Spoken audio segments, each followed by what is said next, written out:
Hi, I'm Liza Perks from Enhanced Life Coaching and Perks Hotels. So today I would like to share with you the understanding of tasks and time and how to make them both work for you. I know that it's a universal problem that we never have enough time, and I also know that people get really frustrated with so many tasks. This presentation is going to give you clarity on how to get more time and enjoy doing your tasks. I'm part of an elite group of entrepreneurs, and we get to learn lots of life hacks. And I love sharing this with you so you can get the most value. I know get to this presentation so you know the importance of creating the most amount of time in your day. You want to go from having no time in structure into allocating in your diary special blocks so you can get everything done. Okay, let's go. I'm just going to share this now. Okay.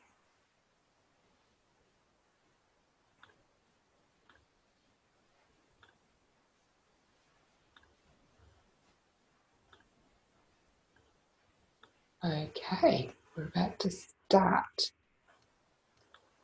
Excellent. Tasks and time.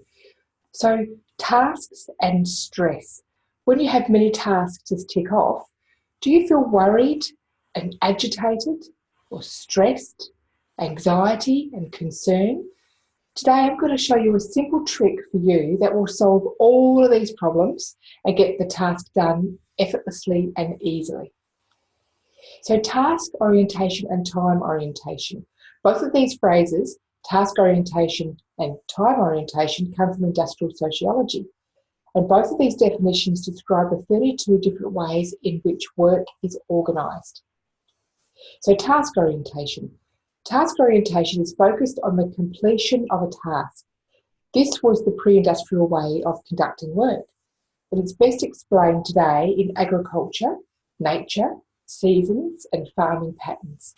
And work is focused on a particular task, and that task is continued until it is finished.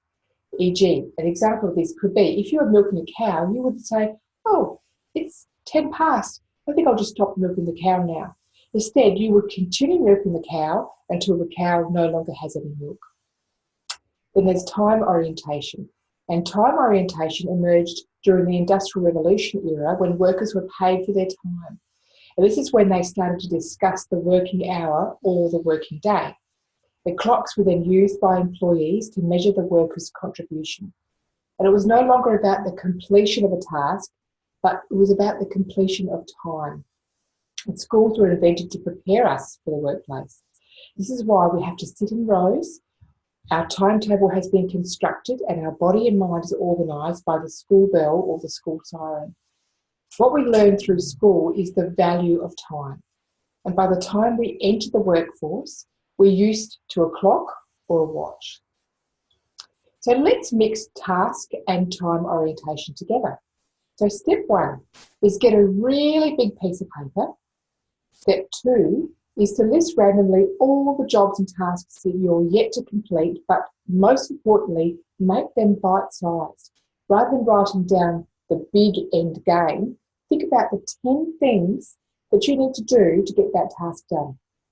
Step 3 is look at all those tasks and clean the list up a little bit. Make sure you know what you're referring to. And step 4 is rewrite the tasks in an orderly fashion and make the order the easiest task at the top and the more difficult ones at the bottom of the list. So task and time mix continued.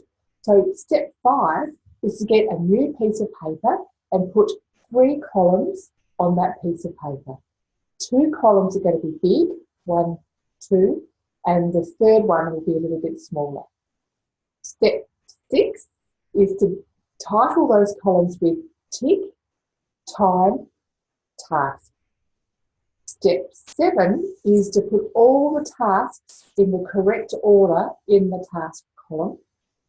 And step 8 is to look at the list of your tasks and next to it in the time column, put a designated time of how long it will take to complete and make the prediction as accurate as can be. So Step 9 is to look at your timetable for the next week. This includes kids, partners, sport, leisure, etc. Step 10 is to find 30-minute, 60-minute or 120-minute blocks of time in your timetable. And step 11 is to match one of those tasks to a slot or a spot in your timetable for the week. So you may complete 5 to 10 tasks in a week, or you may only complete one.